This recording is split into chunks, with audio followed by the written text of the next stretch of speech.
Planning a trip to country. Understanding local customs can make or break your experience. From greetings and table manners to dress codes and do's and don'ts, every culture has its own set of unspoken rules. In this guide, we'll share essential cultural etiquette tips that will help you avoid awkward moments, connect with locals more respectfully, and make your journey smoother and more enriching. Whether you're visiting for business or pleasure, knowing what's polite and what's not is key. Today we will talk about cultural etiquette tips you need to know before visiting country. So before we start, make sure to hit the like button and subscribe to my channel. 1. The art of bowing, more than just a greeting. Bowing is fundamental in Japanese culture, and it extends far beyond a simple greeting. Japanese people bow to express gratitude, apology, respect, and even to say goodbye. The angle and duration of the bow can change depending on the situation.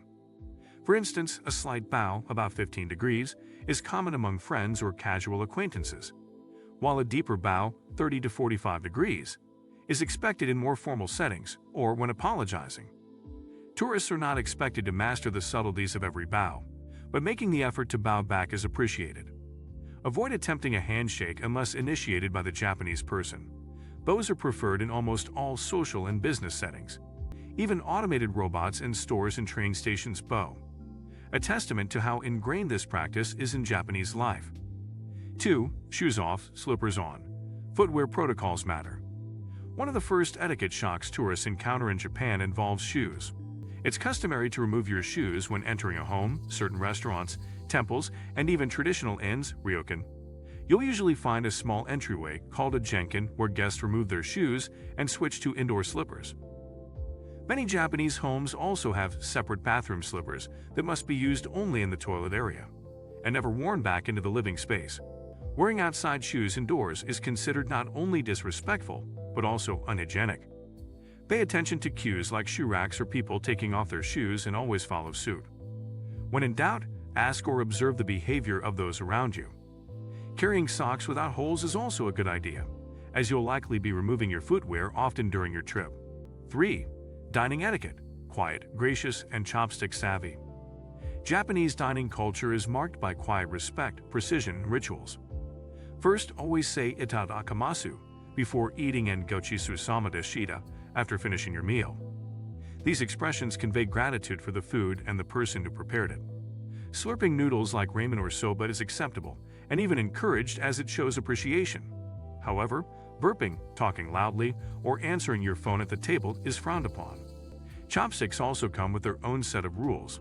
Never stick them upright in rice. This resembles a funeral ritual. Don't point with them, don't pass food from chopstick to chopstick, another funeral image, and avoid rubbing them together, which implies they are cheap. Many restaurants offer ashibori, hot towels, before meals. Use it to clean your hands only, not your face.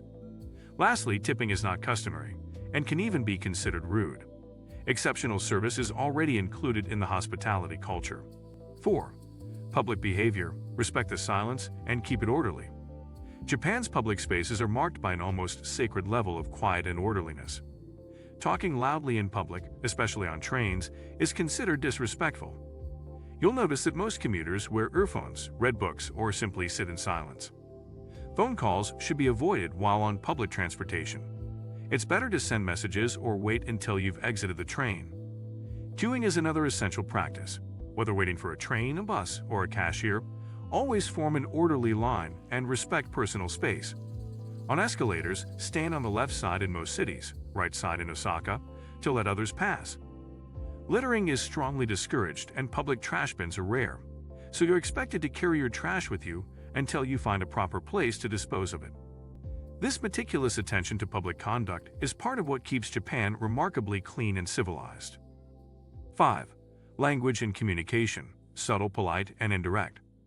While many Japanese people have basic English skills, especially in cities, understanding the nuances of Japanese communication can go a long way.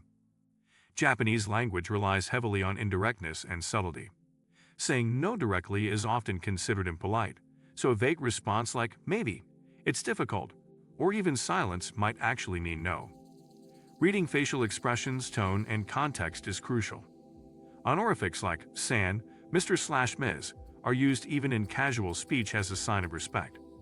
When addressing someone, avoid calling them by their first name unless you are very close.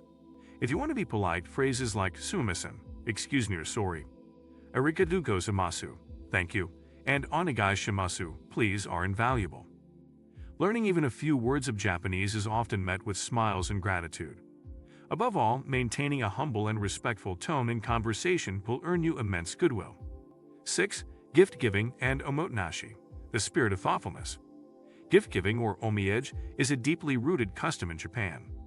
Visitors may notice that locals often bring back regional sweets or souvenirs for coworkers or family after a trip. If you're visiting someone's home, bringing a small, neatly wrapped gift, like sweets, tea, or something from your home country, is a thoughtful gesture. Presentation matters as much as the gift itself. Don't be surprised if your host doesn't open the gift in front of you. It's customary to open presents later to avoid putting the giver in an awkward position. This practice reflects omotenashi, Japan's philosophy of selfless hospitality. Whether in a hotel, restaurant, or even a store, you'll often receive an exceptional level of service, offered with genuine care. Accept it graciously and reciprocate with respect and appreciation, even if you're not expected to tip. A simple bow and a warm thank you go a long way in expressing gratitude. 7. Visiting temples and shrines, sacred spaces with sacred rules. Temples, Buddhist, and shrines, Shinto, are spiritual sites that require quiet reverence and proper etiquette. Before entering a shrine, stop at the purification fountain to cleanse your hands and mouth. Use the ladle to pour water on your left hand, then your right, and finally rinse your mouth. Never drink from the ladle directly. Don't walk through the center of the torii gate, the main gate to the shrine, as that path is believed to be reserved for deities. When making an offering, follow the 2 bows, 2 claps, 1 bow ritual. At temples, be mindful of photography rules. Many prohibit flash photography or any kind at all inside the main halls. Also, avoid pointing your feet toward religious objects if sitting on the floor, as this is considered disrespectful. Dress modestly, speak softly, and never interrupt ongoing prayer or rituals. Even as a tourist, your respectful behavior upholds the sanctity of these cherished sites. 8. Respect for rules, even the unspoken ones. Japan's social harmony depends heavily on mutual respect and adherence to rules, even those that seem unspoken. For example, eating while walking is generally frowned upon.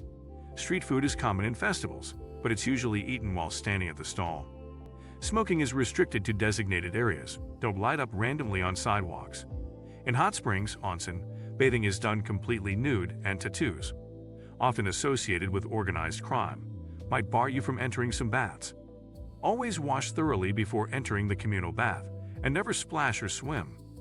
When staying in a ryokan, traditional inn, learn how to properly wear a yukata, a casual kimono, and follow meltine rules. In elevators, it's polite to let elders or women enter first, and the person nearest the control panel usually operates the buttons. What might seem rigid or overly polite to a foreigner is, in fact, the glue that keeps Japanese society respectful and peaceful. The beauty of these customs lies not in perfection, but in the sincere effort to respect them. If you like this video and would like to see more like it, please give it the thumbs up. Leave a comment and click the button to subscribe.